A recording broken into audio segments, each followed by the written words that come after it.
Alors cette année, en fait, nous organisons l'événement Planet Needs You, qui est la 5e édition de notre événement national. Au cours de cet événement, nous proposons à des personnes plutôt militantes des tables rondes, des conférences, des ateliers pratiques, des ateliers enfants, des conférences gesticulées.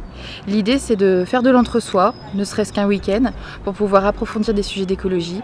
Et dans un contexte où finalement les écolos sont assez mal perçus, ça fait du bien de se retrouver tous ensemble.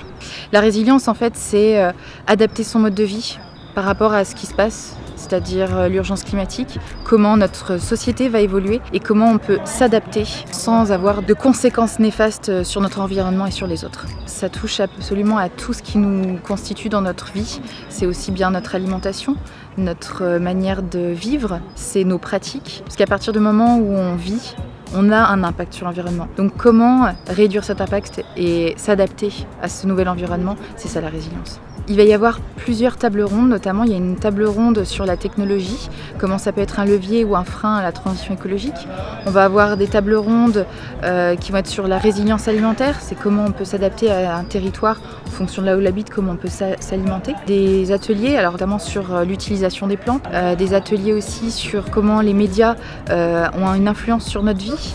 Des ateliers enfants sur comment changer ses pratiques au quotidien, parce que c'est important que les enfants aussi comprennent ces choses-là. Moi, ça fait 8 ans que je suis dans cette association, une association qui parle à des gens qui sont plutôt réfractaires à l'écologie. Il y a 8 ans, toutes les portes étaient fermées, il fallait vraiment cravacher pour pouvoir se faire entendre. Aujourd'hui, on a des portes de plus en plus ouvertes, on sent que les gens sont intéressés, ils savent tout simplement pas par où commencer. Et je trouve que c'est hyper positif de voir que maintenant, on n'a plus besoin de les convaincre, ils ont juste besoin d'aide pour avancer. À CIE, en fait, on est ouvert à tout le monde. Chaque personne qui passe la porte de CIE peut s'engager à son niveau, à sa manière.